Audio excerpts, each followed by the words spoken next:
my river model experiment. It's experiment time. Let's find out what happens to water in the river as both humans and steelhead trout need and use the water. Hey everyone, it's me, Sam, from the Coastal Watershed Council. So, the materials that you need are some water. I just filled this up from the sink in an old water bottle. An empty, clear container. An empty cup. I'm going to use some rocks and gravel to make my river a little more realistic. You can use a turkey baster if you have one, but if you don't, you can use a big spoon for soup or just a normal sized spoon if that's what you have to work with. Everything will work fine. And a plastic toy fish. But if you don't have a plastic toy fish, you can use anything that floats, like this old film canister, or you can try to make your own little fish using some crafty, creative materials. Again, the supplies that you're going to need are a clear plastic container, water, a turkey baster or a spoon, a toy fish, or something that floats. So go ahead and pause the video and get those materials and then come back and Sam will share with you the rest of our activity. In order to begin this activity, we're going to fill this container up with water.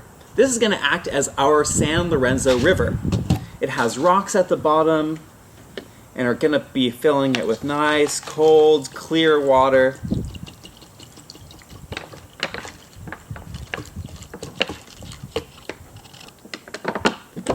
Okie doke.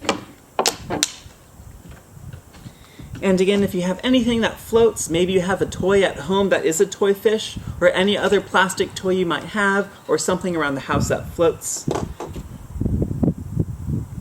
I'm going to use this fish because it's perfect for this activity, but again, you can use anything else that floats that you might have at your house. I'm going to put this little fish in the river, and you can see that the little fish is swimming around just fine. It's not scraping against the bottom. It has plenty of water to move around and swim. And that's because... Thanks, Sam. Now, in your journal, go to number 3. That's my river model. And finish the first sentence. That sentence is, I see that my fish can. Again, you're going to finish that first sentence, I see that my fish can, based on what you just did with your river model. Pause the video and come on back when you're done. Now remember, we talked about many people get their drinking water from the San Lorenzo River. So, what's one way you can think of that we use water? Well, I know that I like to take a nice shower to keep myself nice and clean. So if you take a shower or a bath, I want you to use your spoon to take out 5 different scoops of water and use it to fill your cup. So we'll take 1, 2, 3, 4, 5. Can you think of other ways that we use water? So now's a good time to pause the video. Think of at least 3 ways you use water. Then remove water from your river just like Sam did. Return to the video once you've done those 2 steps.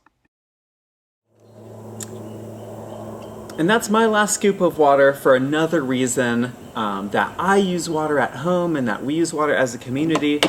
So with the showers and the hand washing and the water that we drink and the water we use for our gardens and the water we use to wash our cars, all of that water comes from the San Lorenzo River. And you can see in my San Lorenzo River, my fish is out of the water, it's scraping against the rocks. Do you think this fish is happy? So in Sam's model, and my guess is in yours as well, there's very little water in the river. Sort of like this picture here. Would it be possible for steelhead trout to swim in that water?